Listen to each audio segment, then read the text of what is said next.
Furious, upset, Donald Trump blasted Israel for its strikes after he had announced a ceasefire, saying they agreed to it and then what they did was wrong. He said both Iran and Israel violated the ceasefire, but Israel I'm particularly upset with. Now, this was before stepping onto his helicopter to head from the White House to the NATO summit in the Netherlands. Trump told reporters, "We basically have two countries that have been fighting so long and so hard that they just don't know what they are doing." He was found even swearing at the reporters. He was swearing at some media channels, but he was visibly irritated with both Iran and Israel. And he did use the F word towards the end before he turned his back to the media and walked up into that helicopter, where he also told the media that soon as I get on board and you let me go, I'm going to pick up the phone and speak to Benjamin Netanyahu. Listen into the sequence. I didn't like the fact that Israel unloaded right after we made the deal. They didn't have to unload. And I didn't like the fact that the retaliation was very strong. And now I hear Israel just went out because they felt it was violated by one rocket that didn't land anywhere. Iran will never rebuild its nuclear. From there? Absolutely not. That place is under rock. That place is demolished.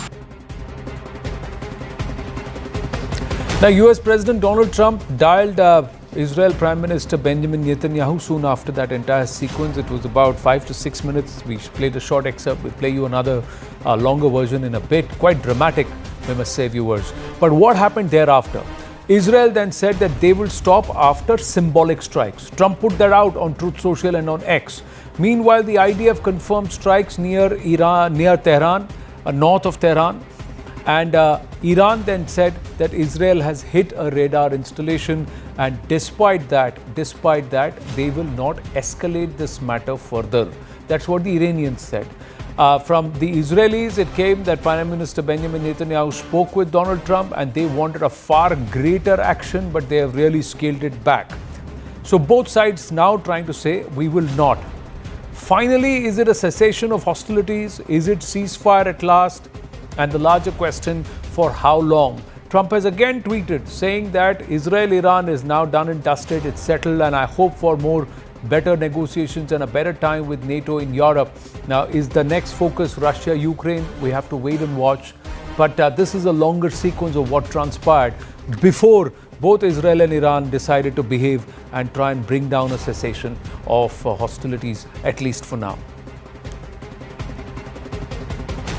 I don't think so, but I'm not happy that Israel's going out now. There was one rocket that I guess was fired overboard. It was after the time limit, and it missed its target.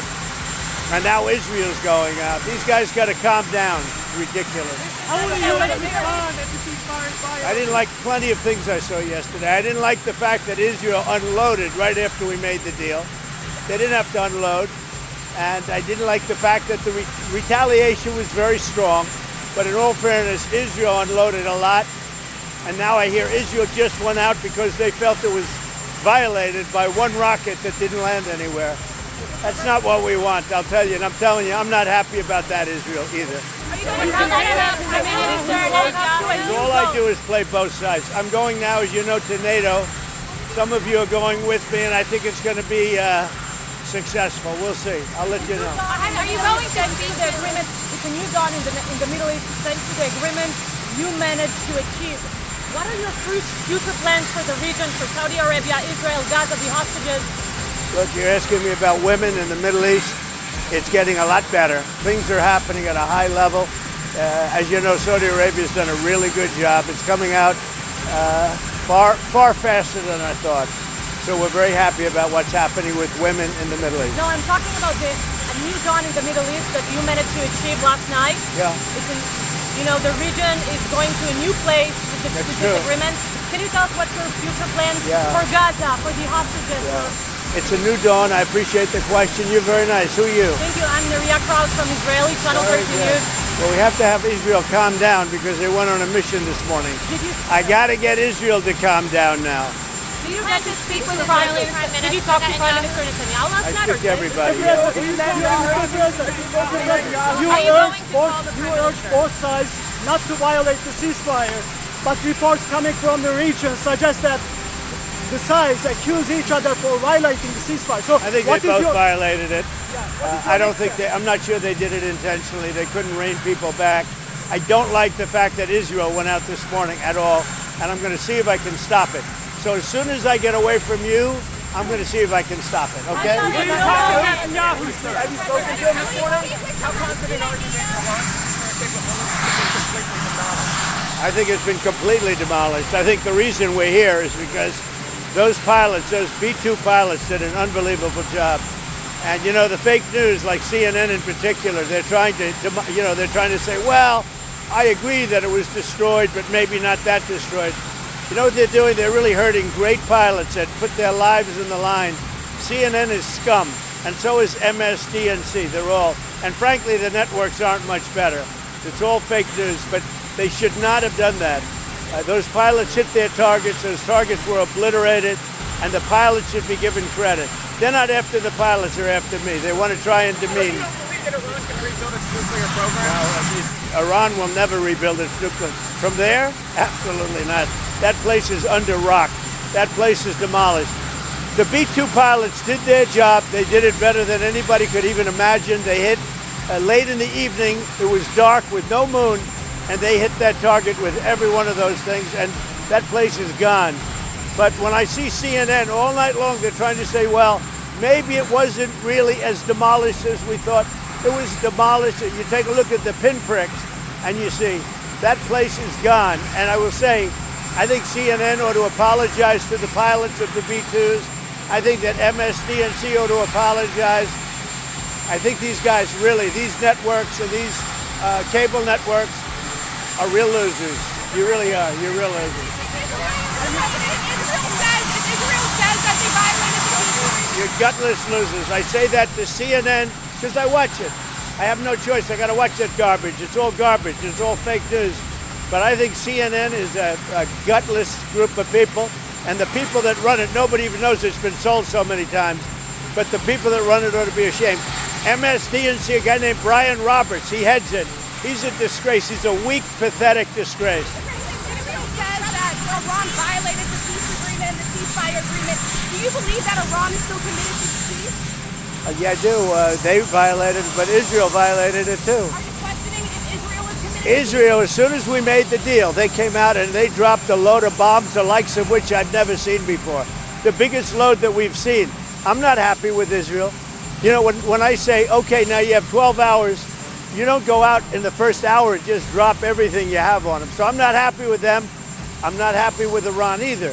But I'm really unhappy if Israel's going out this morning because of one rocket that didn't land, that was shot, perhaps by mistake, that didn't land. I'm not happy about that. You know what? We basically have two countries that have been fighting so long and so hard that they don't know what they're doing. Do you understand that? Do we understand that, or do we understand that? Lieutenant General KJS Dhillon, former GOC 15 Corps Indian Army, with us. Ambassador Kanwal Sibal should be joining us any moment now.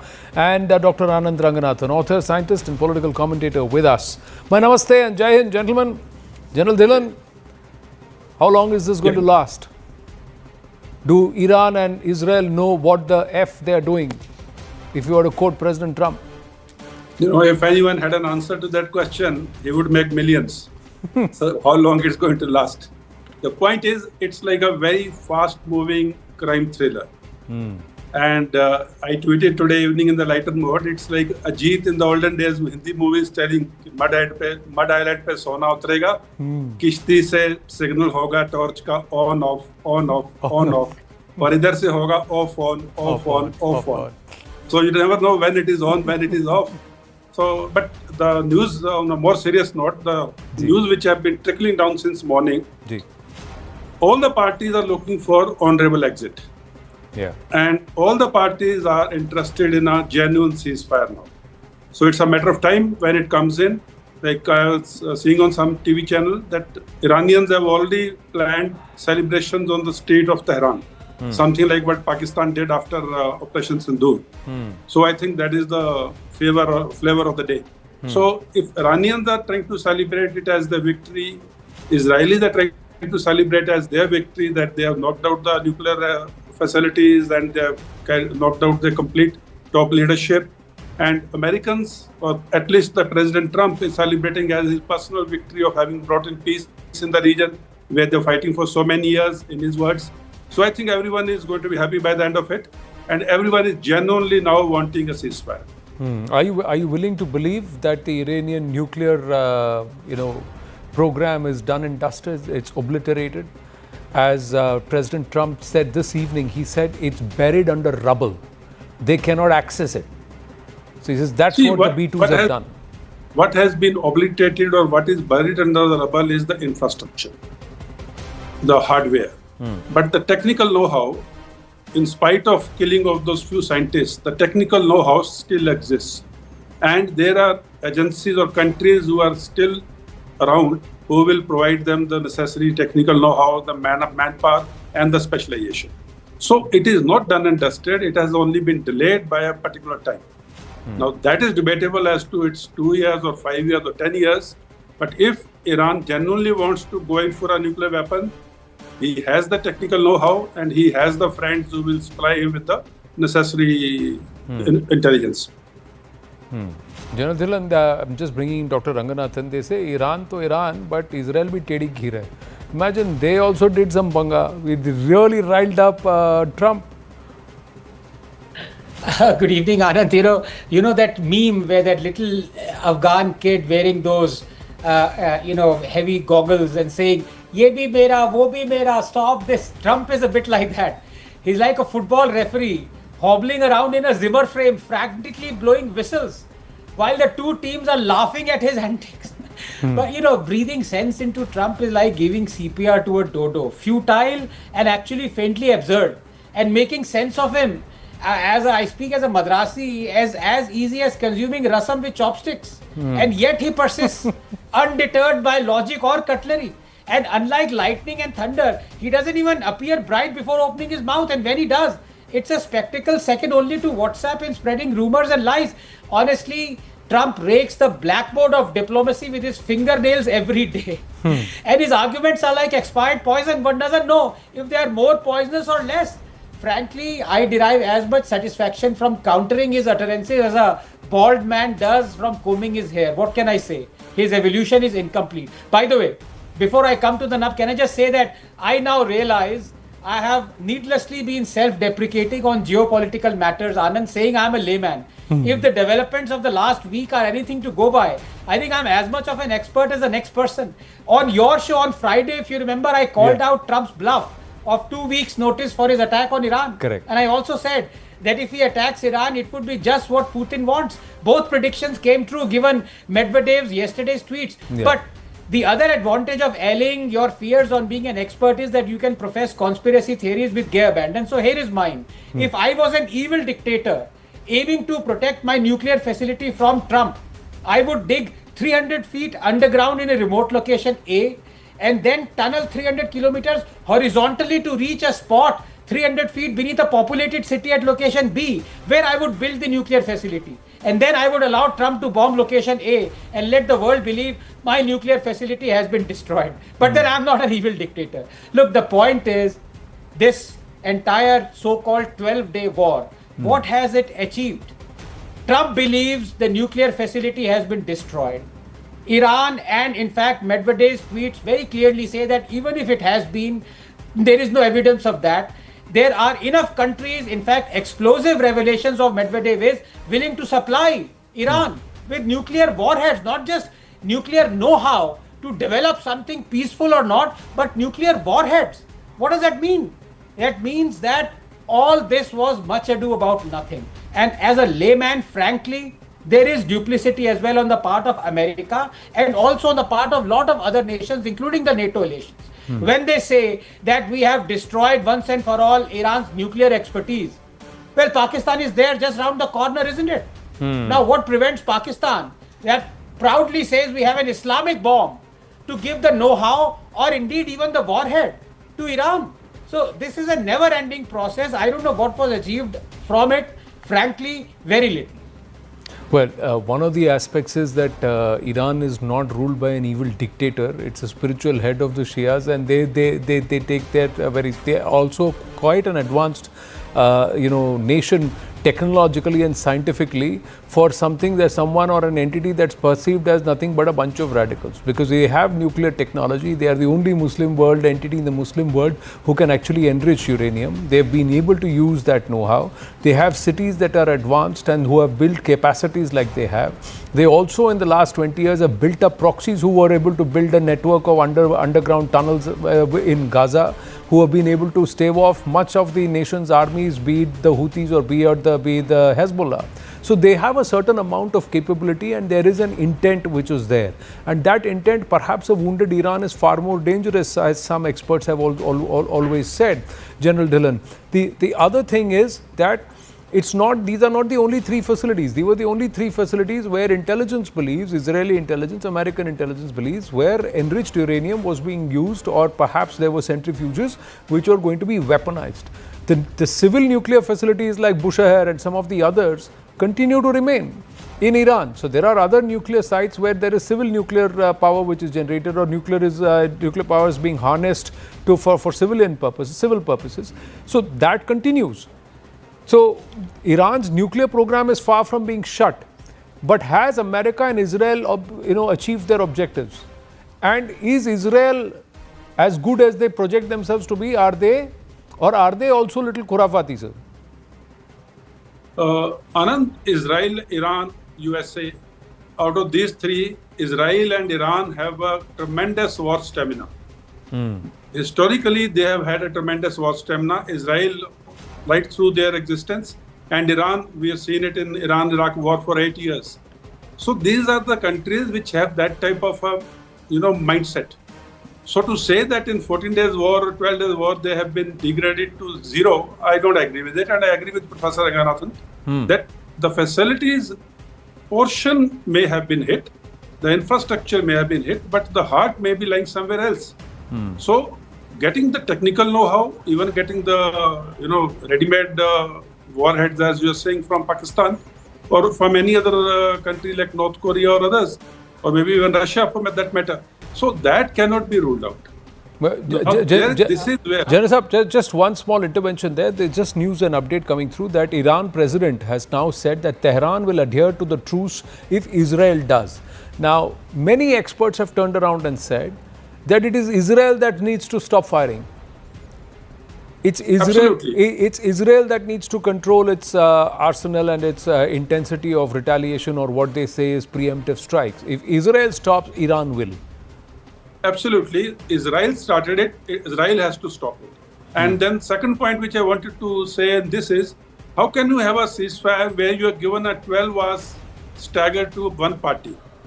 Like Iran will stop at, say, time X, and Israel will stop at X plus 12 hours. But Iran is not expected to retaliate in those 12 hours. Now, this is the first time I am hearing for a ceasefire which is staggered in favor of one party vis-a-vis the other.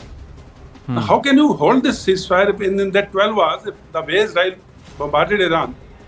Do you expect Iran not to bombard back? So that was one flaw in that initial pact which it had. And now, like I said earlier, everyone is looking for an honorable exit and everyone is looking for ceasefire. And on both sides. And it is just a matter of time and matter of statements and matter of some fake bombardment with pre-information that we are going to bombard you, you can intercept, and then we will claim that we bombarded the US assets, and US will say that our assets are safe. So everyone is happy. So that is the situation where it is coming to a typical street fight between the kids of 8 to 12 years of age. The way that gets settled, I think we are heading towards that. Ambassador Kamal Sibal is also with us. So before we bring in the next dynamic, Namaste, Ambassador Sibal. Your thoughts? It is like a big daddy, scolding his two kids. Go sit in two corners, finger on your lips, face towards the wall.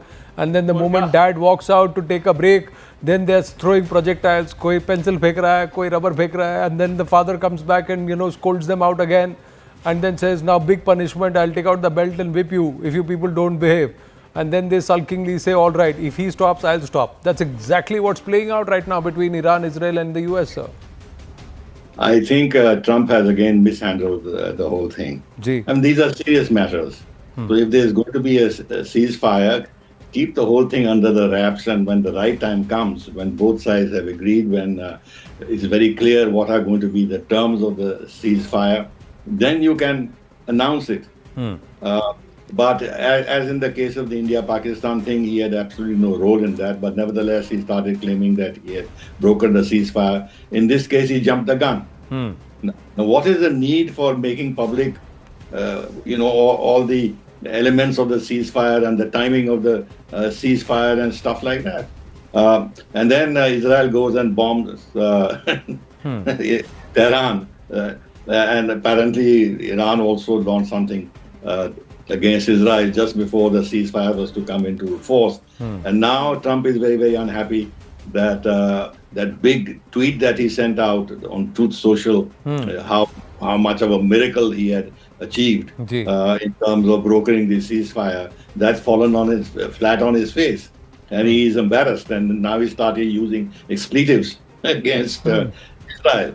So he's making a fool of himself by making foreign policy a kind of a personal theater, where he sort of acts out his role as if he's in a reality show. I mean, these are very, very serious matters. But my issue, although you not asked me the question, but my issue is something different. Ceasefire is just, even if it happens, actually means nothing. It'll just stop destruction for the time being, because Israel can attack Iran as it wishes, because Iran has no air cover, and Iran still has missiles and can cause damage to Israel, which is a very small territory, very densely populated, and a lot of damage can be done. Right. And Israel hasn't suffered this kind of a damage in recent years from an external enemy. So it will suit both sides. But then what happens afterwards? They build up their capacities. Whatever they felt was lacking in terms of their defense and their offense, they'll make it up in the coming years. But much more importantly, the whole damn thing, sorry for the language, started because of Iran's nuclear program. Now they say we don't know if the strikes on Fordo and others were successful. It'll take a lot of time to determine what damage was caused. And then we don't know where the fissile material has gone, because Iran knew that this is going to happen, so they must have taken reports are about 400 kilograms of enriched uranium. So the nuclear issue not having been resolved, then what happens? Then the core issue still remains that Iran can't go nuclear. And then Iran has said that they're going to now not ask they will not allow the IAEA to monitor their nuclear program. And the Russians have also said, the Russian foreign minister is quite a damning statement against the head of the IAEA. Why should he said why should Iran tell them where the fissile material is? Because the IAEA will leak it to the Americans and to the Israelis. So therefore, the question marks on Iran's nuclear capacity, if not now, it may have been delayed, but in 1 year, 2 years, 3 years time, 3 years suits Trump, sir. 3 years suits Trump because he'll demit office by then. I just don't understand what's happening. 3 years suits Trump because he'll demit office by then, and then it'll all be bluster. One thing is, it looks like Trump's way of politics is that he's going to throw away the rule book of diplomacy. He'll throw away the playbook of diplomacy and statecraft, and it'll be just like it is in the living room, transparent inside the family, and it's like a reality show, like you said. Not hide anything and put everything in front of his constituency, which wants to lap up everything that he is doing. So he's so that's the role play, and it is as it is. There's no filter. There's no filter between what he's thinking, what he's typing, and what he's saying. It's all the same. That's what it looks like, and he doesn't care whether he's embarrassed, if he's not embarrassed, because it's forgotten by the next Trump. The next post will change the narrative again, and then something happens, then the next post will change the whole thing again. So you don't even have time to reflect on what he said, because he immediately said something else, and you got to move on to that. That seems to be his play. Just taking this whole story forward, that even if this truce was announced by President Trump, Iran and Israel did continue to exchange. In fact, even before they exchanged fire, even after it was exchanged, the deal was announced, it was in tatters. Now, what does this mean for the US? One of the big question marks is on the US's claim and influence as Israel and Iran continue to exchange fire despite Trump's ceasefire declaration. Now, there is perhaps a cessation for some time. Now, Trump's diplomatic credibility comes at risk. The US, having brokered the ceasefire, faces skepticism about its ability to enforce agreements if violations persist. Continued conflict could draw it into a deeper military role, especially after its recent strikes on Iranian nuclear sites. Trump says he's pulled out of it. It's just a 12-day war. But is it? It's also risking broader regional instability.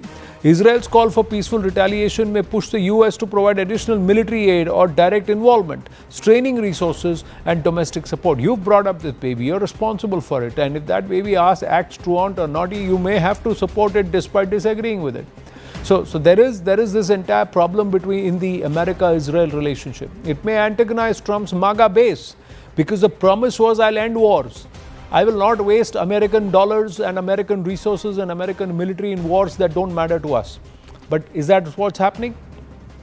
They don't want Washington to enter into the war. Now, complicates the efforts to resume negotiations on Iran's nuclear program, potentially escalating tensions further. So this is one aspect if ceasefire is in tatters. I just also want to just bring in the other aspect of the European angle. He's heading towards NATO right now. He believes it will be far more amenable. He's waiting to meet the NATO partners. Before the Russia-Ukraine focus, the European nations, along with the Qataris, were involved in talking to the Iranians and also the Israelis. There's a lot of pressure that's been put on Iran. So there are secret negotiations. We're given to understand this. Manoj Kumar Gupta getting us these details, that there were secret negotiations between US, Israel and Iran that may not last long. A source from the European Union is actually saying that Iranian institutions are split between diplomacy and confrontation. While Israel wants a balance between deterrence and preemption, the Supreme Leader Khamenei's absence deepens uncertainty. Without a green light from Khamenei, all tracks remain in limbo. The US says that secret talks are ongoing. All factions are waiting on Khamenei's decision, but he remains in hiding. He's not coming out. But he did step out. He did show himself in the control room when they attacked or fired over the Qatari airspace into the US airbase there. They have then apologized to the Qataris, and the Prime Minister and President have spoken amongst each other between Qatar and Iran. But Khamenei's prolonged silence after US-Israel strike signals is not only security paranoia but also possible incapacitation or indecision. EU's diplomatic cables from Washington confirm quiet but structured diplomatic activity. And though hostile to Iran publicly, Israel is also not fully opposed to a controlled de-escalation. They want Iran to halt regional proxy activity. Iran's regime fragmentation is now visible. President Pezeshkian and the Foreign Ministry are in favor of engagement to reduce sanctions pressure and international isolation. In contrast, the IRGC opposes any deal seen as compromising Iran's deterrence or sovereignty. Iranian institutions are split between diplomacy and confrontation. Washington and Tel Aviv coordinate closely, but Iran's response is not very clear, and due to internal factors, they are divided. Israeli intelligence is reportedly getting into the secret dialogue, advocating containment without legitimizing Iran's strategic assets. Iranian Foreign Ministry undermined by military hawks. President Pezeshkian and the Foreign Ministry favor engagement to reduce sanctions, pressure and international isolation. And in contrast, the IRGC is opposing any deal seen as compromising Iran's deterrence or sovereignty. FM Araki, who is considered a seasoned negotiator, is said to be engaging quietly through European channels, but however, his scope to maneuver is restricted as the IRGC intelligence has reportedly increased surveillance on diplomatic contacts and blocked proposals that include any compromise on enrichment or missile limits. No faction within Tehran can independently finalize decisions. The US wants containment and de-escalation. Now, EU sources interpret this entire continuation of secret talks as a sign of Iranian internal pressure rather than strength. With the economy deteriorating and social unrest simmering, positive people in Tehran are desperate for relief but blocked by internal rigidity. If the Khamenei continues to remain absent or indecisive, power struggles could intensify, potentially inviting miscalculations. Secret negotiations may fail not because of lack of interest but due to institutional incapacity within the Iranian system to agree on any path forward. Shah Reza Pahlavi is saying that we need to change the governance. It's going to be a tough road ahead. Donald Trump has said, Ambassador Sabal, that we don't want a regime change. Regime change only sends a nation into chaos. That's what Trump has said. Quite opposite to what the American worldview has been largely under previous leaderships. They've always worked to change regimes favorable to them. But here he's saying, I don't want a regime change. Is that a big signal to the Ayatollah? Ambassador Sibal.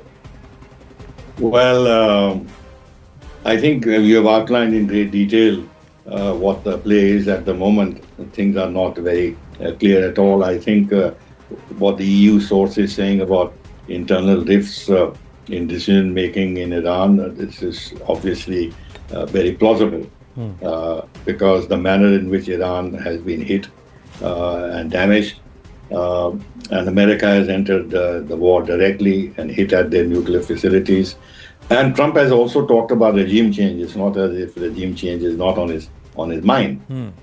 The feeling is that with the kind of actions that have been taken, there will be sufficient internal turmoil within Iran and may therefore lead to the ouster of Khamenei and the Mullah regime. And that's why they started picking up also on potential successors, including the son of the late Shah of Iran, speaks to the Iranians in English and not in Farsi. But leave that aside. Yes, there is uncertainty ahead. It is a fact that Iran has been humiliated a great deal. I mean, its military chiefs, successive military chiefs have been assassinated. Its nuclear scientists have been assassinated. Khamenei, the spiritual leader, who held such an imposing position in their system, has gone into hiding. He's fearful for his life. Trump has himself talked about knowing where he is and talked about killing him whenever it is appropriate to do so. Look at the kind of normalizing of political assassinations that political leaders in the West like Trump are doing, which is an absolute shame. Because tomorrow then, if you have any disagreement with any country for any reason, then it would be normal to kill the head of government or head of state of that country. Even talking about it is very, very shameful.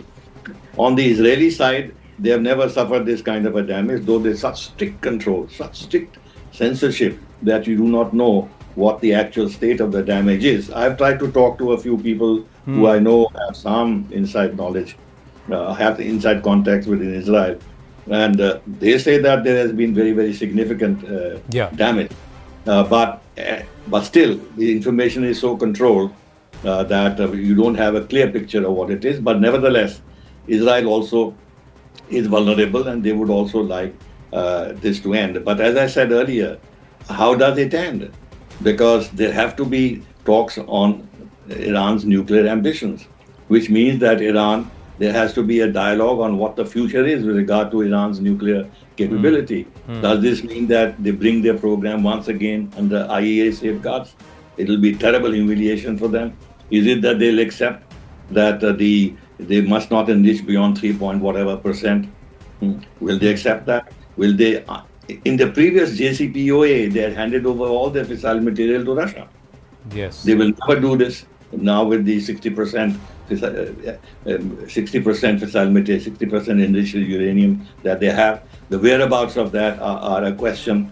And then the whole issue of sanctions, the lifting of sanctions will depend on satisfaction that Iran's nuclear ambitions have been permanently squashed. They will not be permanently squashed, and therefore sanctions won't be lifted, and therefore Iran will continue to have financial issues.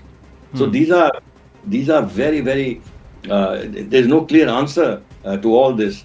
Unfortunately, Israel and Netanyahu, whatever we think of our relationship with Israel, and we have very close ties, he has really triggered something which he has been wanting for years and years and years. I saw some just a few hours ago where from 1996 onwards, and then 2012, 2013, 14, 15, Netanyahu on the UN platforms and elsewhere is saying that they are 6 months away, they're 3 months away, they're 15 days away from acquiring a nuclear weapon, and it's 2025. So therefore, this issue is not going to go away, because for Israel, this is actually the heart of the issue. That if Iran acquires nuclear capability, then they can use that nuclear capability to threaten Israel, and also, in a sense, what they fear is promote terrorism. There is the whole issue of Hezbollah and Hamas and everything else, and what's happening to the Houthis. These are all, again, we have to see how this whole thing develops. whether the nexuses between Iran and these elements are rebuilt again, or Iran agrees to actually have a different regional policy. You brought out a very good point just now, because earlier in the JCP in negotiations between the Americans and the Israelis and the Iranians, one of the issues apart from nuclear thing was Iran's missile capability. And now you've seen that Iran has made tremendous strides in its missile capability. That technology is there, and they're not going to give that up. And that is what gives them the capacity to deliver what they want to deliver against the Israeli targets. So will they agree to accept some controls over missile development? America has committed a terrible mistake, totally contrary to international law. They have no mandate to attack Israel. NPT doesn't give them any mandate to any country that is not abiding by the NPT regulations to go and attack it. Got it. No, in this case, see, the Russians, will they also now then share the cruise missile technology with them and give them a level where they can get to supersonic levels? That's another question. 2 hours ago, General Dhillon and Dr. Ranganathan, Donald Trump says Iran will never rebuild their nuclear facilities. This is what he's tweeted. Then he said, heading to NATO, where at worst it will be a much calmer period than what I just went through with Israel and Iran. I look forward to seeing all of my very good European friends and others. Hopefully, much will be accomplished. Now, he's just put out and said that most of the European nations or NATO nations have all agreed to 5%. So that's the trade aspect of it in terms of tariffs. But then he's also saying China can now continue to purchase oil from Iran. Hopefully, they'll be purchasing plenty from the US also. It was my great honor to make this happen. So it's all about him. Trump is making it all about him. But how would you read this situation where the European Union sources are saying uneasy lies this entire truce, and there could be some rumblings within Iran too? General Dhillon. Anand, all these things, or like Ambassador Sybil was saying, all these things are discussed behind the closed doors and not on Twitter. You know, these are international relations. There are countries' interests involved, there are countries' face saving involved, and there are economic interests, strategic interests which are involved. So it cannot be just you shoot off a tweet and after 2 hours you shoot off another tweet. And then you say, I'm not happy, or I'm happy, or they are very good people, or they are not very good people. This is not how the diplomacy works. Whatever little experience I have of the diplomacy being a soldier, this is not the way even the soldiering works. You know, where you call a spade. But this is very, very immature-ish way of handling international relations, where you are sweeping everyone, may it be EU, may it be Iran, may it be Israel, may it be China, everyone with the same broom and saying, oh yeah, I am doing this, I am doing that. This is exactly not it is done. It is done behind the closed doors. Once the firmness in the terms and conditions have come in, only then the most responsible people for that go out and declare the ceasefire or whatever is going to happen. It's not a third party sitting in another part of the world that says, okay, these two countries will stop fighting now.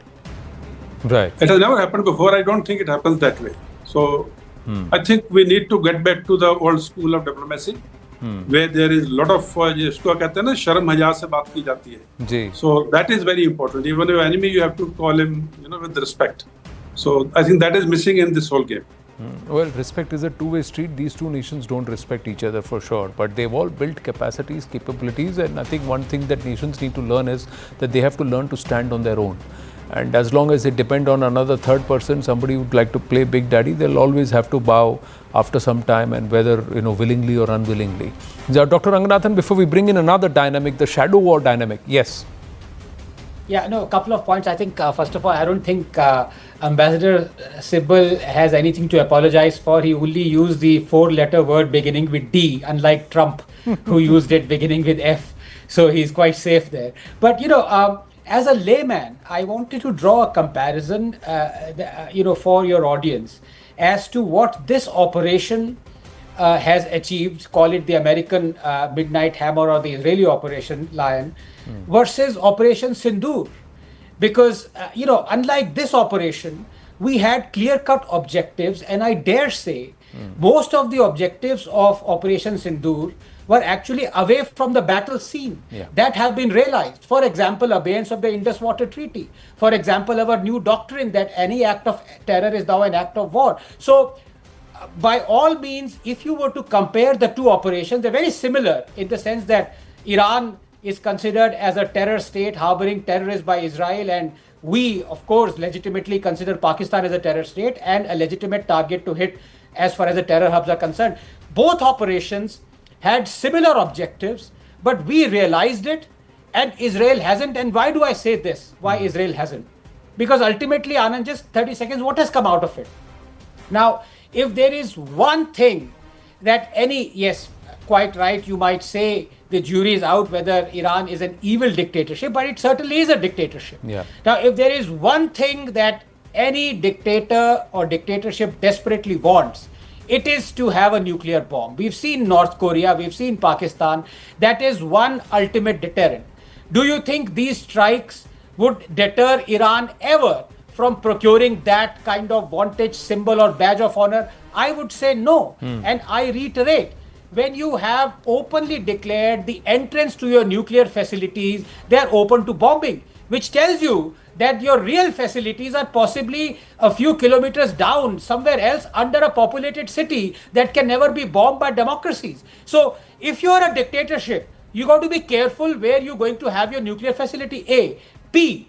When your objective has not been realized, I'm afraid this is a unending chess game that Israel is quite prepared to play. Yeah. Because let's be honest, and here may I gently disagree with General Dinan when he says Israel started it. Actually, I believe Iran started it last year when on 2 days, I think in April and month of October, they rained down hundreds of missiles on Israel, and Israel said, we will find a time and place for us to respond. So Israel did not respond then, it has responded now. But the point is, as Ambassador Sibber also said, there is no ceasefire out here. Like there is no ceasefire in Operation Sindoor. Next time there is a terror attack, next time there is a Hezbollah terrorist guided by Iran, Israel going to attack Iran again. We are going to attack Pakistan again. So this is a battle that is never ending. Never ending till the time one of the nations has to then give up on their objective or what is in their doctrine. Now, since we are drawing parallel, let's just go to the next aspect of it, the shadow war dynamic. The Jaish-e-Mohammed has come out in support of Iran. This is the CNN News 18 exclusive. The Jaish-e-Mohammed, Pakistan's deadliest terror organization, has condemned American and Israel attacks on Iran. The Jaish made selective condemnation of Israel and America but remained silent on Asim Munir's cooperation with the Americans in the attacks on Iran. So there are multiple dimensions to this. The Jaish, which has largely targeted the military establishment in the past, is now perhaps seeming to be closer to the military establishment. So is there a dynamic change there? And why single out only the US and Israel? The language and tone clearly reflects radical Islamist rhetoric typical of the Jaish and its affiliated clerical networks. Top intel sources have said that in Jaish's message there is no mention or criticism of Pakistan's army chief Asim Munir. The Jaish knows very well that Pakistani intelligence cooperated with the Americans in the recent Iran strikes. The absence of even indirect references to Munir or the ISI indicates a strategic move and perhaps likely ordered to protect Jaish and army relationship. This selective silence reveals Jaish's continued alignment with Pakistan's military establishment. The army historically nurtured the group for use in proxy wars. Its messaging is done to serve state objectives and with the use of religious sentiment. By only targeting foreign enemies and not internal actors, Jaish is showing that the Pak army headquarters narrative control.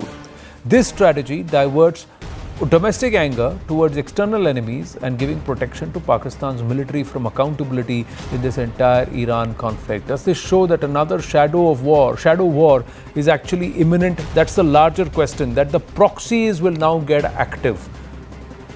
Let's listen into this audio.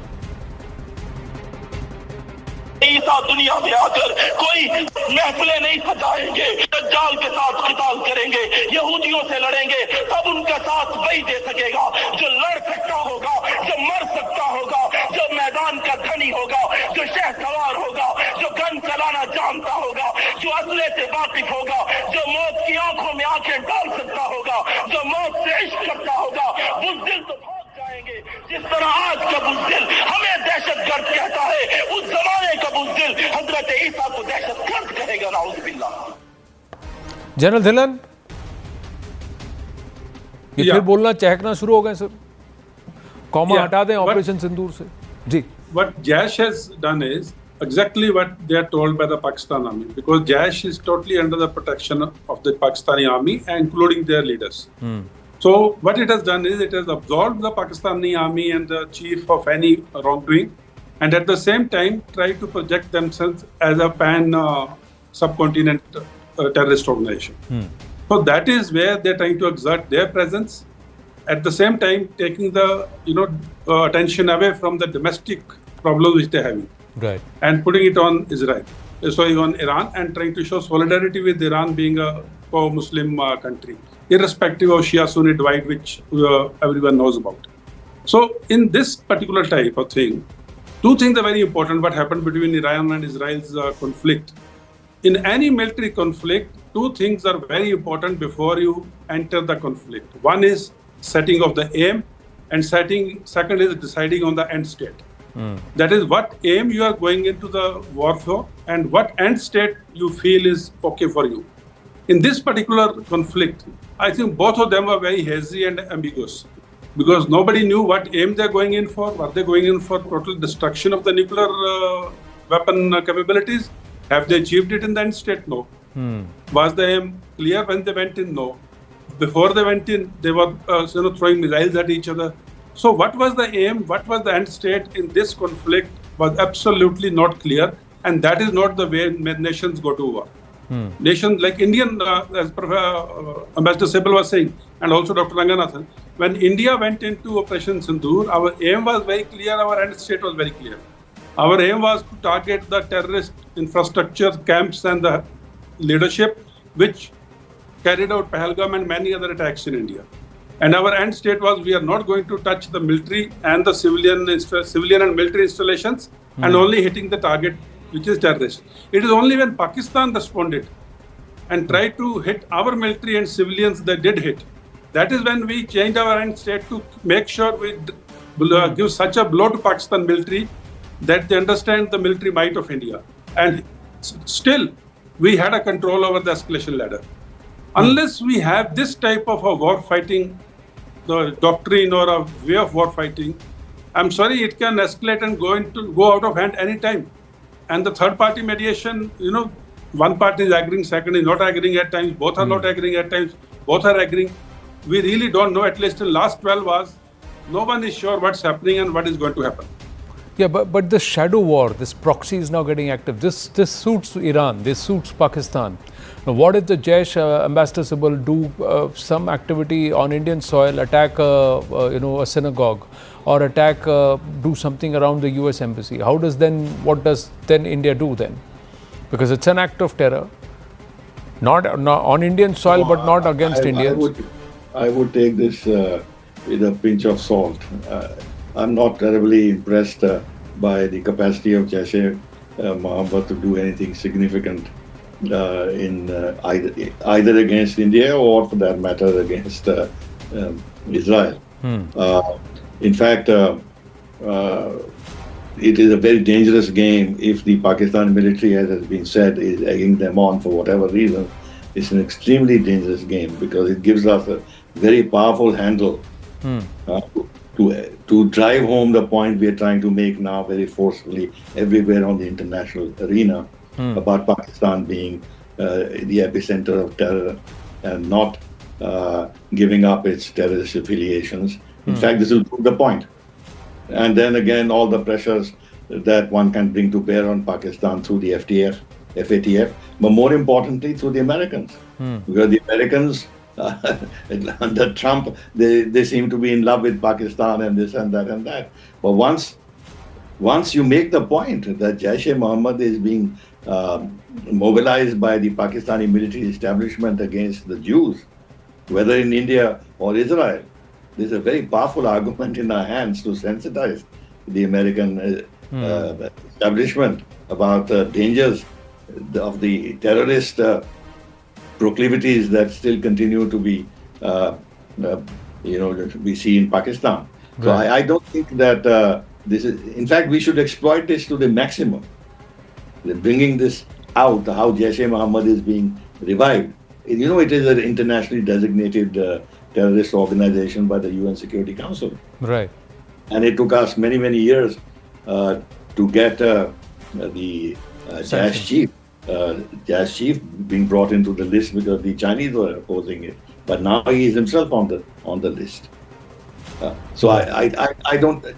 In fact, I don't know why the Jaish has come out with statements like that, because it doesn't help either the Pakistani military establishment or Pakistan-US relations, and gives us a very powerful handle to make all the points that we've been making, that you have to somehow deal with the problem of Pakistan as the terrorist hub, not only in the region, but now it is also getting more and more international. Earlier it was LET that was more international in its activities. And Jaish was considered something which was limited to the Indian subcontinent. But now if they want to attack Israel and the Jews, then I think it's a folly on the part of whoever is behind encouraging them to do so. Right. Dr. Ranganathan? May I again, as a layman, slightly disagree, although agreeing broadly with the two experts out here. Because the fact remains that I think post-Operation Sindoor, although laudably so, we have shown our cards. And our card is that any terror attack from now on is going to be considered as an act of war. Now, Pakistan can look at two ways. One, it can be scared and not fund a terror attack. Number two, it can egg India on and egg its terror setup on to conduct a terror attack. And here is my point of disagreement, where I think in today's unfortunate, dangerous age, you don't require a large setup of a terrorist organization to perpetrate a massive terror attack. I'll give you an example. In Pahalgam, yes, it was a terror attack, considered so. It caused 26 fatalities. But the 2016 Nice pavement truck attack caused 96 fatalities. It was a lone wolf attack. So in today's scenario, you can have a terrorist being egged on by Pakistan, simply doing the kind of terror attack that happened in Nice, leading to 5 or 6 times more fatalities, thus displaying our own card. So I think situation is so fluid, it's very difficult to come to a conclusion. The only conclusion I can say is that we have to be really prepared and be on our toes to prevent another terror attack.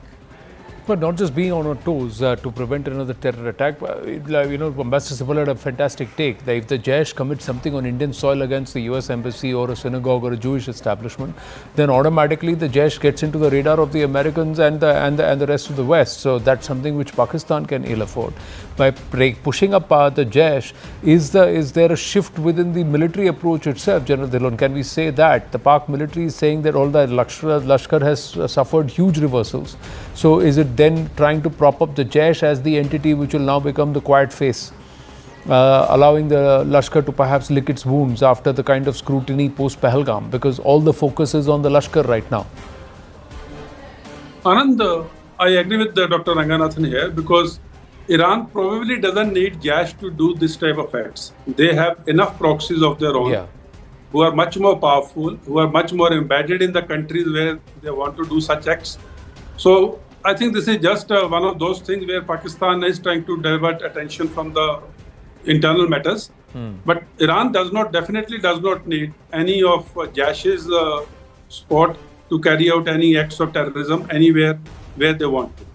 Now, Jaish trying to do it on Indian soil, I think is a big no, because against the American interest or the Israeli interest, all the evidence will be available on the Indian soil, which can be given to Israelis and Americans to, squeeze the Jaish and in turn squeeze the Pakistani army.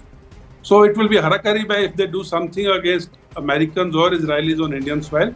And anywhere else, I think Iran does not need Jaish. They have much more competent terrorist organizations of their own. Which they are not active on Indian soil, so Bharat does not need to worry about that. What's emanating out of Pakistan is something we need to concentrate on for the moment. The Houthis, the Hamas, the Hezbollah, all of them are Israel and the West's headache to deal with in terms of how they are able to ask them to pipe down over this period of temporary truce. Thank you very much, gentlemen. Always engaging, amazing. I didn't realize that it's been 55 minutes since we've been speaking on various aspects. There is still one more aspect which we'd like to share with our viewers, but we'll move on for the moment from our guests, thanking them. Thank you very much. The NIA investigation This is again a CNN News 18 exclusive. The NIA investigation has confirmed that the terrorists involved in the Pahalgam massacre were of Pakistani origin. Central agencies are now working to determine the probable route these terrorists took before reaching the attack site, that's the Bisaran Valley in Pahalgam. Now, according to sources, the terrorists were highly trained and may have been involved in multiple attacks, including the spinner attacks in Jammu and Kashmir. Their training reportedly included advanced combat skills, concealment techniques, and also survival tactics. A source has said that there is credible information suggesting a specific route starting all the way from Abbottabad, a city known for hosting multiple academies of the Pakistani army forces, and also the city or the place from where Osama bin Laden was captured and neutralized by the American forces not so long ago. Now, from there, they are believed to have moved to the Muzaffarabad region in Pak-occupied Kashmir before infiltrating into Bharat, possibly via the Poonch-Rajouri route.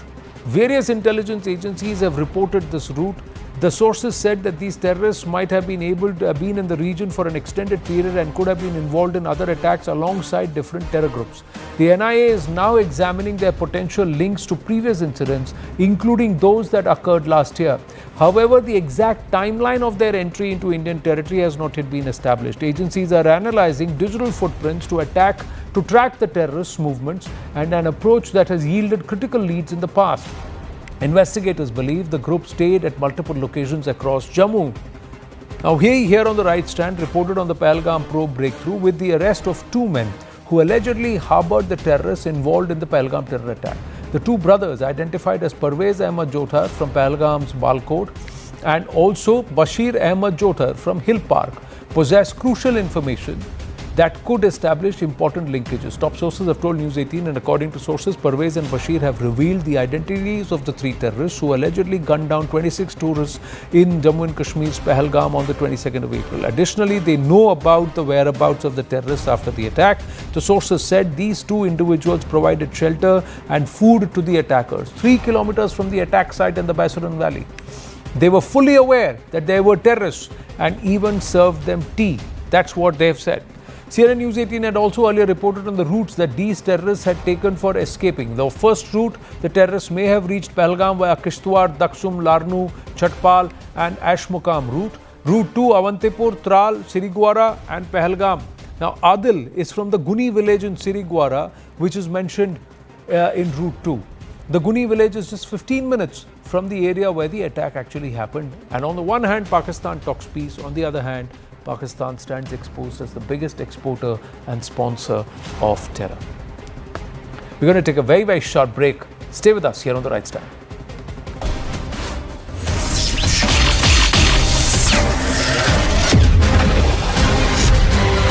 Dangerous.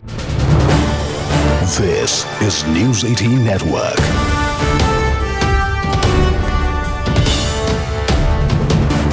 India's largest news network. But I'm not happy that Israel's going out now. There was one rocket that I guess was fired overboard. It was after the time limit and it missed its target. And now Israel's going out. These guys got to calm down yesterday. I didn't like the fact that Israel unloaded right after we made the deal. They didn't have to unload. And I didn't like the fact that the retaliation was very strong. But in all fairness, Israel unloaded a lot. And now I hear Israel just went out because they felt it was violated by one rocket that didn't land anywhere.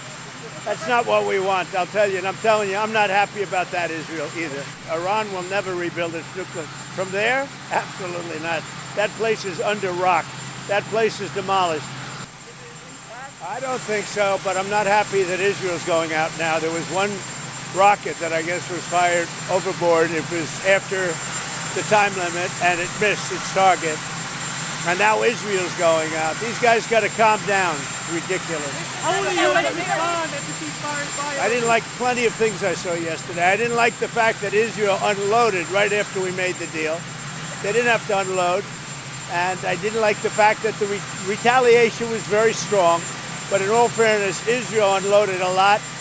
And now I hear Israel just went out because they felt it was violated by one rocket that didn't land anywhere. That's not what we want, I'll tell you. And I'm telling you, I'm not happy about that, Israel, either. All I do is play both sides. I'm going now, as you know, to NATO. Some of you are going with me, and I think it's going to be successful. We'll see. I'll let you know. Are you going to achieve the agreement? It's a new dawn in the Middle East, thanks to the agreement you managed to achieve. What are your future plans for the region, for Saudi Arabia, Israel, Gaza, the hostages? Look, you're asking me about women in the Middle East. It's getting a lot better. Things are happening at a high level. As you know, Saudi Arabia's done a really good job. It's coming out far faster than I thought. So we're very happy about what's happening with women in the Middle East. No, I'm talking about a new dawn in the Middle East that you managed to achieve last night. Yeah. The region is going to a new place with this agreement. Can you tell us what's your future plans for Gaza, for the hostages? It's a new dawn. I appreciate the question. You're very nice. Who are you? Thank you. I'm Neria Kraus from Israeli Channel 13 News. Well, we have to have Israel calm down because they went on a mission this morning. I got to get Israel to calm down now. Did you get to speak with Prime Minister? Did you talk to Prime Minister Netanyahu last night? I speak to everybody. You urge both sides not to violate the ceasefire, but reports coming from the region suggest that the sides accuse each other for violating the ceasefire. So I think they both violated it. I'm not sure they did it intentionally. They couldn't rein people back. I don't like the fact that Israel went out this morning at all, and I'm going to see if I can stop it. So as soon as I get away from you, I'm going to see if I can stop it, okay? Have you spoken to him this morning? How confident are you that Iran is capable of completely demolished? I think it's been completely demolished. I think the reason we're here is because those pilots, those B-2 pilots, did an unbelievable job. And the fake news, like CNN in particular, they're trying to say, well, I agree that it was destroyed, but maybe not that destroyed. You know what they're doing? They're really hurting great pilots that put their lives in the line. CNN is scum, and so is MSDNC. They're all, and frankly, the networks aren't much better. It's all fake news, but they should not have done that. Those pilots hit their targets. Those targets were obliterated, and the pilots should be given credit. They're not after the pilots, they're after me. They want to try and demean. You don't believe that Iran can rebuild its nuclear program? No, Iran will never rebuild its nuclear. From there? Absolutely not. That place is under rock. That place is demolished. This is News 18 Network.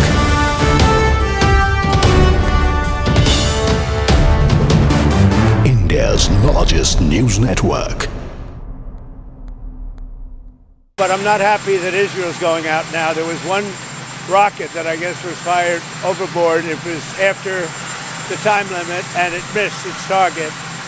And now Israel's going out. These guys got to calm down yesterday. I didn't like the fact that Israel unloaded right after we made the deal. They didn't have to unload. And I didn't like the fact that the retaliation.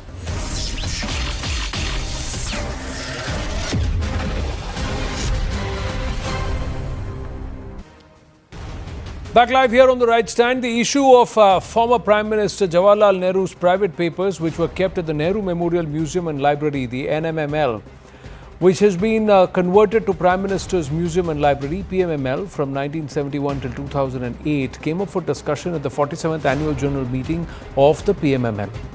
The Nehru papers were reportedly packed in 51 boxes and sent to the then Congress chief Sonia Gandhi back in 2008. The larger question is, are a former Prime Minister's letters public or personal when written in the capacity of a Prime Minister? Now, it all started when Indira Gandhi transferred Jawaharlal Nehru's letters to the Jawaharlal Nehru Museum. These papers span across pre- and post-independence periods. Sonia Gandhi later added papers from post-1946 period. However, she also withdrew as many as 51 boxes of papers in 2008, claiming they were personal in nature. Eventually, the Nehru Museum was converted to the Prime Minister's Museum, but the papers continue to remain with Sonia Gandhi. Now, here is the timeline. 1948 to 1960 reported period of communication between Nehru and Edwina Mountbatten.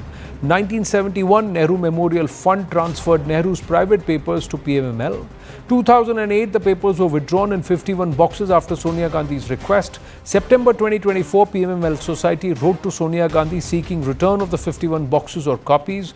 December 2024, the PMML Society wrote to Rahul Gandhi seeking help in obtaining the papers. April 2025, PMML reportedly wrote to Sonia Gandhi seeking access to the papers. Now, the very fact that these letters were addressed to a number of prominent personalities gives all the more reason for them not to be held back. Some of them, these prominent personalities, being Edwina Mountbatten, the wife of last Viceroy, Lord Louis Mountbatten, Albert Einstein, Jayaprakash Narayan, Padmaja Naidu, Vijay Lakshmi Pandit, Aruna Asaf Ali, Babu Jagjeevan Ram, Govind Ballabh Pant. All these letters, all these communication parts by Pandit Jawaharlal Nehru, they still retained, they're held by the Congress Party leadership or the High Command. Now, several pre-2014 concessions were given to the Gandhis regarding the Nehru Memorial Library. Sonia Gandhi requested 51 cartons be kept in safe custody. There was no response to documents return request from Sonia Gandhi. Center seeking legal opinion on public document status. Is this a public document or is it personal property of the Gandhi family or the Nehru family? That's the larger question. Prime Minister Modi has now asked for fresh legal action. The government is reviewing past procedural lapses at the Nehru Library. Now, here's how other nations deal with personal papers. Now, in the United States, the Library of Congress holds personal papers of leaders and the donors have the right to restrict access to personal collections. In the United Kingdom, private papers are held at institutions and university libraries. The access, however, depends on the embargo as levied by the donors and copyright teams. But these are private papers. Letters by the Prime Minister, what domain do they fall in? Is it not a public document? That's the question, and there is perhaps the jury is out on that. Some private papers are even sealed for decades. France's archives nationales oversees the state records and the classified papers. They have an embargo of 25 to 50 years. The private collections are deposited by families and some private papers have limited access. So that's where the current debate is. Will this matter take a legal turn? Will the Nehru family or the descendants of Pandit Jawaharlal Nehru, will they respond? Will the daughter-in-law in the Nehru family, will she respond? These are all questions that remain. Let's get a move on here. Big update on the scrutiny of airline and their maintenance post AI 171. There have been severe lapses found by the DGCA. DGCA teams led by the Joint Director General carried out comprehensive surveillance during night and early morning hours at major airports including Delhi and Mumbai airports. Multiple cases wherein the reported defects reappeared many times on the aircraft, indicating the ineffective monitoring and inadequate rectification, action on the defects. There were repeated defects. That's what the DGCA has found on the aircraft AI 171, that Dreamliner. Ground handling equipment such as baggage trolleys, BFL, etc. were found unserviceable. Line maintenance stores, tool control procedures were not followed. During maintenance of the aircraft, the work order was not followed. The unserviceable thrust reverser system and the flap slat lever were not locked. During maintenance, safety precautions found not taken by the AME as per the AMM. At places, the AME was not attending to the snag rectification. Defect reports generated by the aircraft system were not found recorded in the technical logbook. Several life vests were not properly secured underneath the designated seats. The corrosion-resistant tape on the right-hand side winglet's lower blade was found to be damaged. At one of the airports, center line marking of the runway was observed faded. The rapid exit taxiway green center light was not unidirectional. The obstruction limitation data has not been updated for the last 3 years and no survey has been performed despite many new constructions around the vicinity of the aerodrome. A simulator was checked and found not matching with the aircraft configuration. Also, the software was not updated to the current version.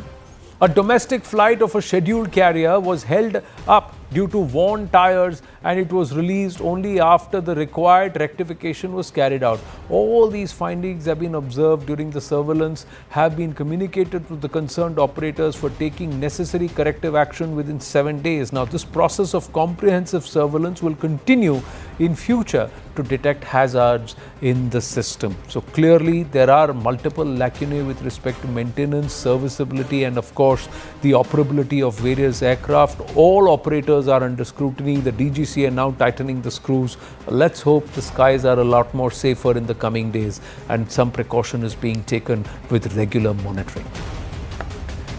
Moving on here on the right stand, a deadly strike was reported on Israel's Beersheba moments before ceasefire. Iranian missiles struck an apartment building in the area, resulting in several deaths. News 18's Rifat Abdullah is now in Tel Aviv. Is there calm? Have the sirens gone off in the last few hours? Earlier, he was in Beersheba, and that was this morning. Rifat is joining us. Rifat, namaste. Are the skies silent now? Whereabouts are you? आप कहाँ पे हैं इस वक्त?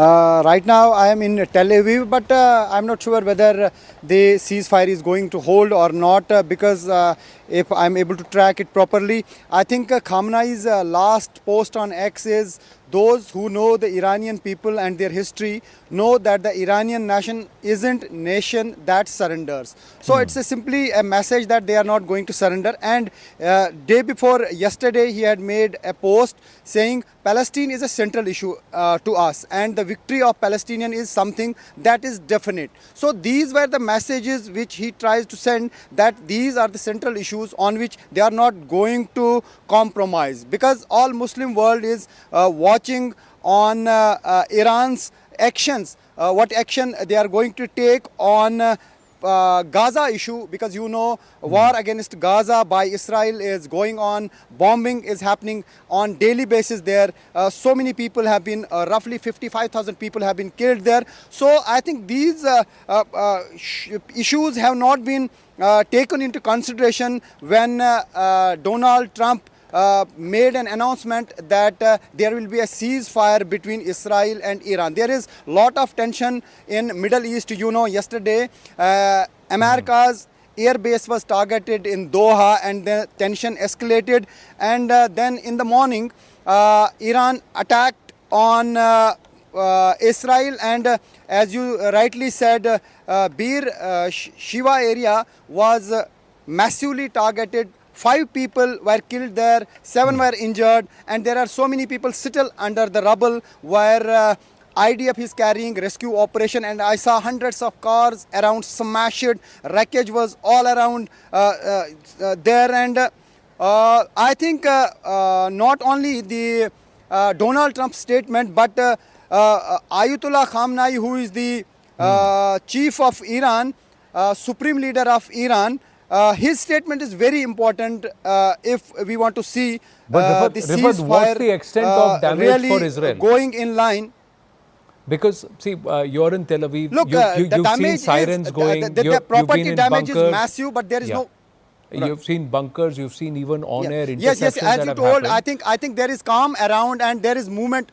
There is calm around, and there is movement of people now. These streets used to were deserted look since up to till I think 8 a.m. in the morning, because sirens were sounding all around the Israel in the morning, and then missile attacks were carried by Israeli forces, Irani forces, which attacked the Beer Shiva area, where 5 people were killed, 7 were injured, and there was lot of destruction damage. And previously also Iran used ballistic missiles, which caused huge damage in Tel Aviv, in Haifa, and in the outskirts of these Tel Aviv and Haifa area. So I think yesterday I spoke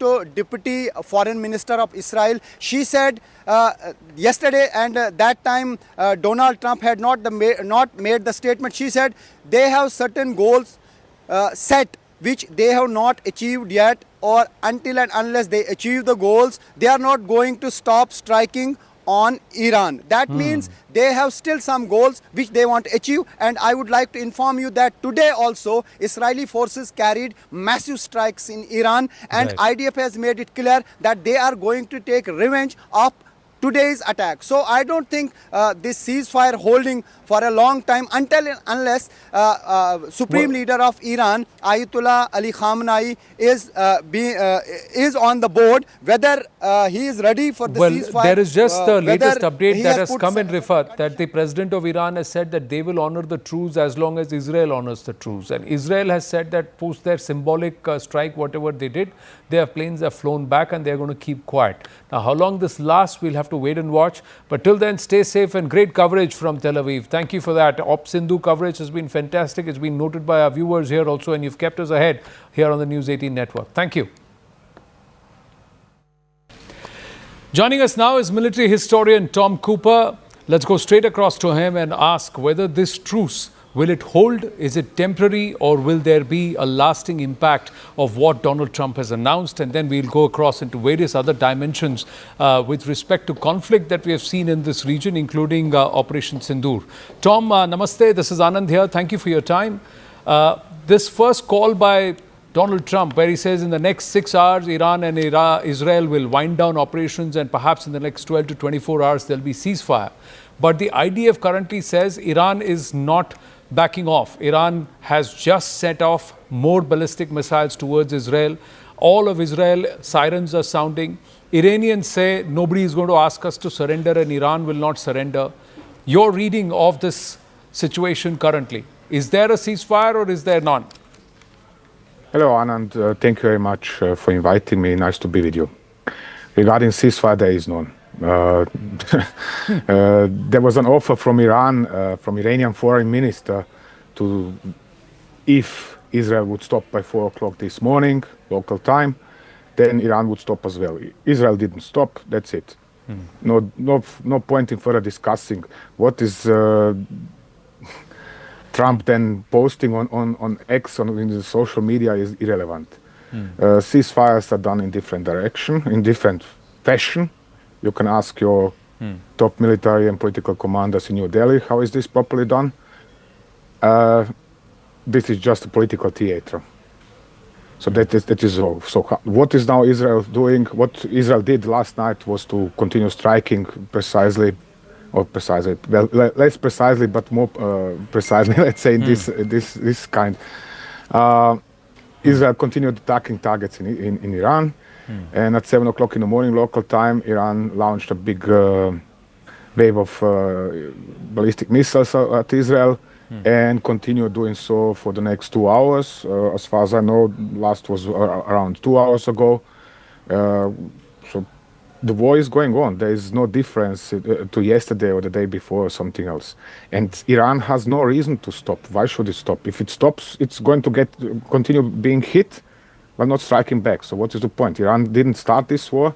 It was Israel, and then reinforced by the United States. So why should Iran stop? What should they do? Imagine, for example, you have seen this in India over the last 20-25 years. If you stop, you just continue getting hit by Pakistan in case of India. And so what happened for 25 years? 12,000 something terrorist attacks in Kashmir, 100 something elsewhere in India. This is when you stop. So why should now Iran stop? So what happens next? Because this is also a scenario where a big dad is telling his 2 rogue sons, stop fighting, sit in the corner, finger on your lips, but they continue throwing projectiles at each other. So what does this do with Trump and America, and what does this do for the West Asia region? For Trump, it does not matter. This is so far away from the United States, firstly. Secondly, Trump only cares about himself and about profits of his and his primary supporters, which is the super rich of the United States. What are their profits? They are earning them primarily on markets, on stock exchanges, and that's it.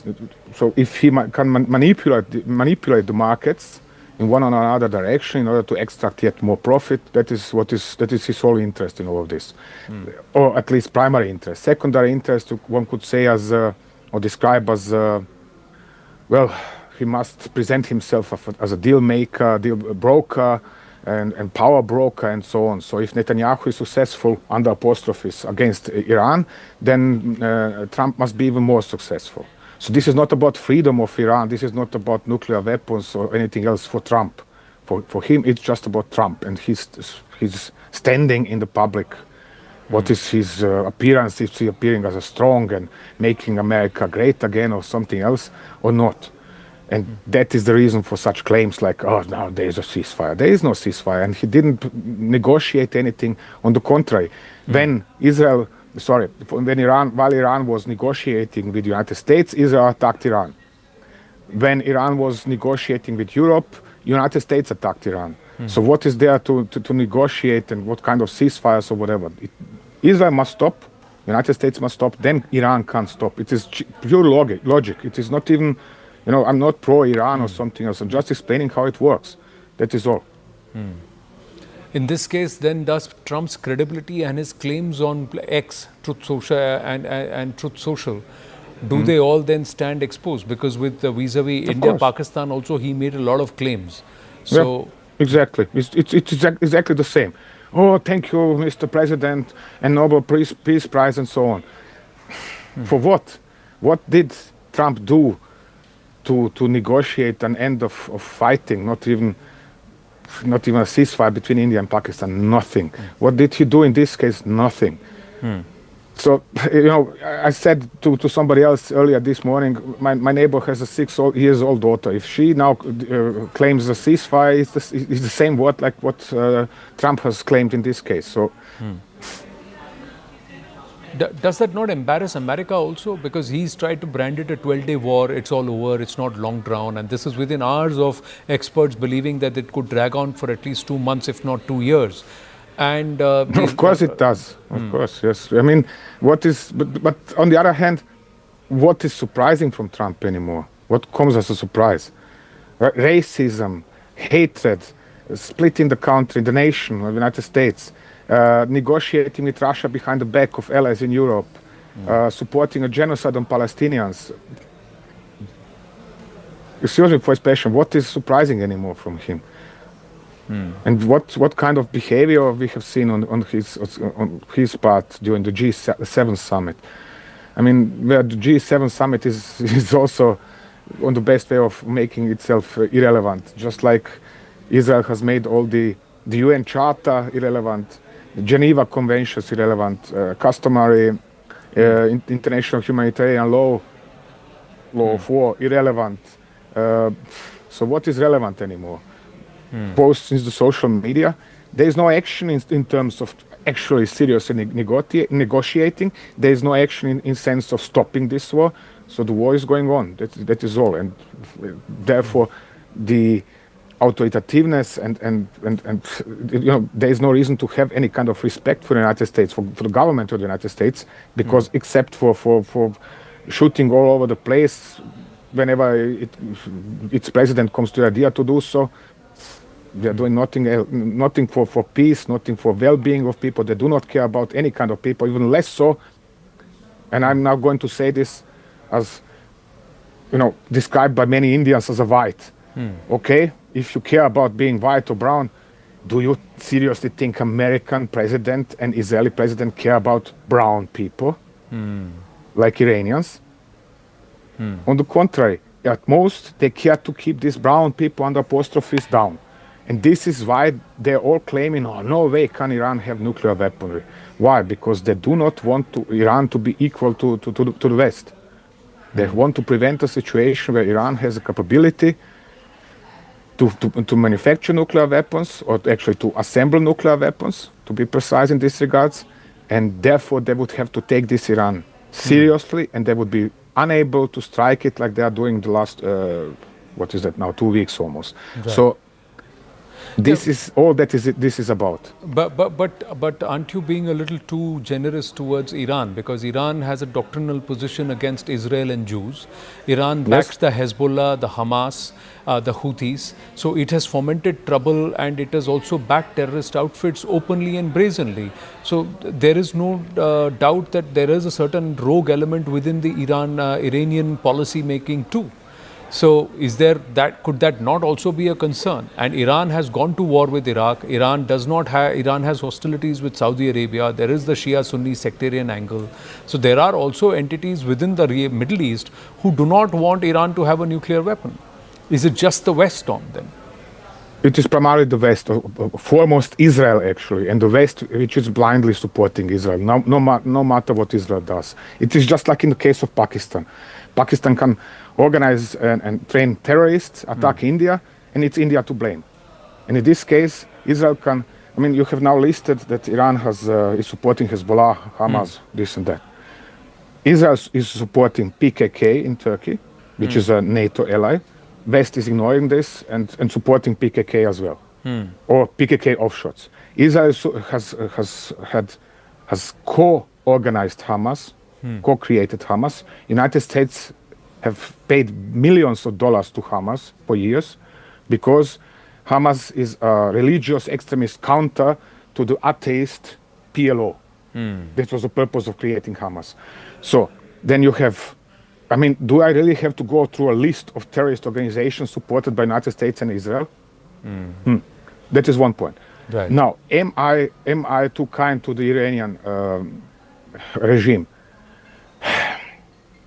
I'm talking about international laws and regulations, which are very specific for cases of this kind. Right. And they are, what the United States and Israel in particular are doing is clearly violating all of this. They have also, the war between Iran and Israel began through Lebanese Falanga, which is an Israeli ally, hijacking, bestially torturing and murdering the Iranian ambassador to Lebanon. Imagine what would the United States do if Iran hijacks, bestially tortures and murders and then dumps the body of the US ambassador to Lebanon somewhere near the road. Imagine, I mean, you don't need to imagine. We know what Israel did when a Palestinian group, which was not even the PLO,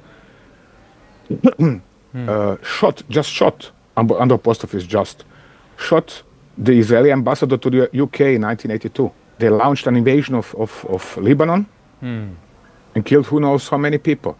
So, but Iranians must tolerate this and look in other direction, and nothing happened when Israel does this, or its allies. So again, that the Iranian regime is a murderous regime, that it is misusing religion, that it cannot be trusted in many things. No doubt about this.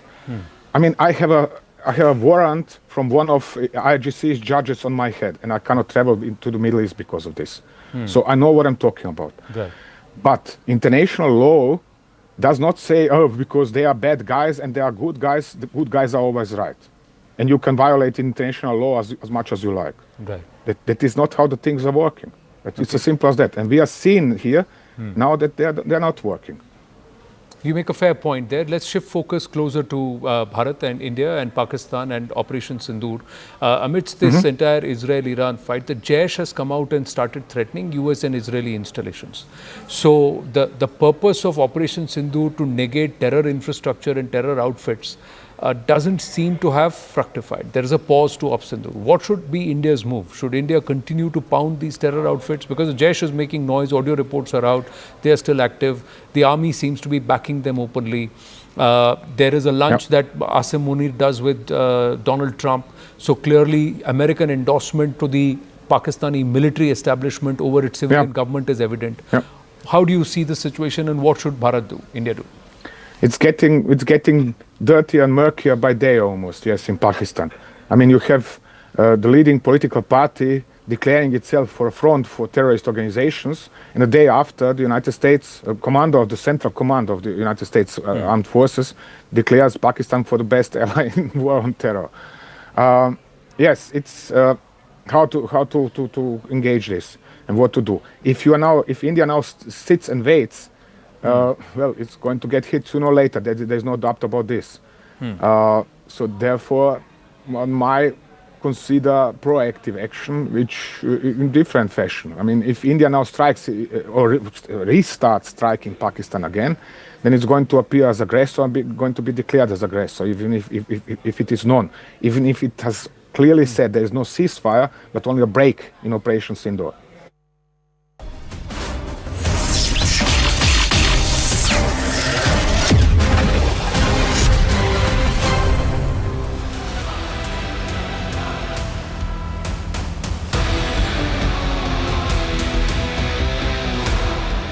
Co-presented by.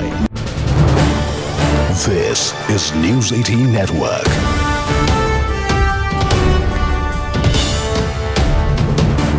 India's largest news network. But I'm not happy that Israel's going out now. There was one rocket that I guess was fired overboard. It was after the time limit and it missed its target. And now Israel's going out. These guys got to calm down yesterday. I didn't like the fact that Israel unloaded right after we made the deal. They didn't have to unload. And I didn't like the fact that the retaliation was very strong. But in all fairness, Israel unloaded a lot. And now I hear Israel just went out because they felt it was violated by one rocket that didn't land anywhere. That's not what we want, I'll tell you. And I'm telling you, I'm not happy about that, Israel, either. Iran will never rebuild its nuclear. From there? Absolutely not. That place is under rock. That place is demolished. I don't think so, but I'm not happy that Israel's going out now. There was one rocket that I guess was fired overboard. It was after the time limit and it missed its target. And now Israel's going out. These guys got to calm down. It's ridiculous. How will you respond if the ceasefire is violated? I didn't like plenty of things I saw yesterday. I didn't like the fact that Israel unloaded right after we made the deal. They didn't have to unload. And I didn't like the fact that the retaliation was very strong. But in all fairness, Israel unloaded a lot. And now I hear Israel just went out because they felt it was violated by one rocket that didn't land anywhere. That's not what we want, I'll tell you. And I'm telling you, I'm not happy about that, Israel, either. All I do is play both sides. I'm going now, as you know, to NATO. Some of you are going with me, and I think it's going to be successful. We'll see. I'll let you know. Are you going to see the agreement with the new dawn in the Middle East, thanks to the agreement you managed to achieve? What are your future plans for the region, for Saudi Arabia, Israel, Gaza, the hostages? Look, you're asking me about women in the Middle East. It's getting a lot better. Things are happening at a high level. As you know, Saudi Arabia's done a really good job. It's coming out far faster than I thought. So we're very happy about what's happening with women in the Middle East. No, I'm talking about a new dawn in the Middle East that you managed to achieve last night. Yeah. The region is going to a new place with this agreement. Can you tell us what's your future plans for Gaza, for the hostages? Yeah. It's a new dawn. I appreciate the question. You're very nice. Who are you? Thank you. I'm Neria Kraus from Israeli Channel 13 News. Well, we have to have Israel calm down because they went on a mission this morning. I got to get Israel to calm down now. Did you get to speak with the Prime Minister? Did you talk to Prime Minister Netanyahu last night? I speak to everybody. You urge both sides not to violate the ceasefire, but reports coming from the region suggest that the sides accuse each other for violating the ceasefire. So I think they both violated it. I don't think I'm not sure they did it intentionally. They couldn't rein people back. I don't like the fact that Israel went out this morning at all, and I'm going to see if I can stop it. So as soon as I get away from you, I'm going to see if I can stop it, okay? Have you spoken to him this morning? How confident are you that Iran is going to take completely demolished? I think it's been completely demolished. I think the reason we're here is because those pilots, those B-2 pilots, did an unbelievable job. And the fake news, like CNN in particular, they're trying to say, well, I agree that it was destroyed, but maybe not that destroyed. You know what they're doing? They're really hurting great pilots that put their lives in the line. CNN is scum, and so is MSDNC. They're all, and frankly, the networks aren't much better. It's all fake news, but they should not have done that. Those pilots hit their targets. Those targets were obliterated, and the pilots should be given credit. They're not after the pilots, they're after me. They want to try and demean. You don't believe that Iran can rebuild its nuclear program? Iran will never rebuild its nuclear. From there? Absolutely not. That place is under rock. That place is demolished. This is News 18 Network.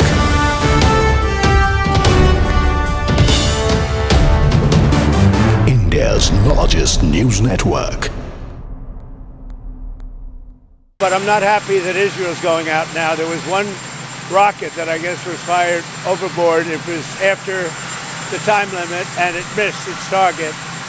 And now Israel's going out. These guys got to calm down yesterday. I didn't like the fact that Israel unloaded right after we made the deal.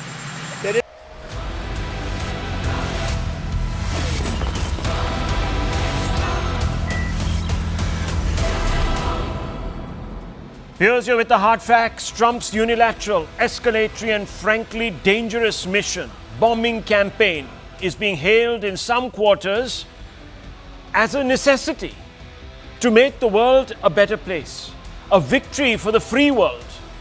Yes, there's no doubt that the United States bombing run on Iran's nuclear facilities ends years of prevarication.